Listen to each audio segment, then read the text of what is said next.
Great truck debacle. How one mom took down a self-proclaimed neighborhood mom. As I've been reflecting on this story, I'm still in awe of how one mom stood up to a self-proclaimed neighborhood mom who thought she was above the law.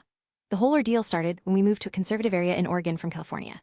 My family and I were met with a lot of staring and judgmental glances, especially from the moms at the school bus stop. I've always tried to keep a polite distance from these women, but one mom in particular caught my attention.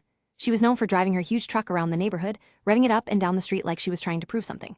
What really got under my skin was when I saw her parking on the sidewalk directly in front of the bus stop, making it difficult for others to get by. One day, I stopped and politely asked her if she could move the truck. She responded with a condescending remark, saying, "I drive a big truck. Deal with it." A friend tried to roll up the windows, but I stood my ground and said, "Then learn how to drive it." I walked away, feeling frustrated but also relieved that someone had finally called her out on her behavior. The next day, she parked on the sidewalk again, this time blocking the entire path. I called the non-emergency police line, and they offered to keep an eye on the area.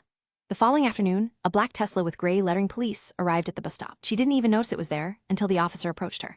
She ended up getting a ticket for driving with kids not in their seatbelts and a warning for parking on the sidewalk. The officer also gave me some advice to stay away from her, as she's an angry person. But what really sealed the deal was when I called the officer directly after seeing her park on the sidewalk again.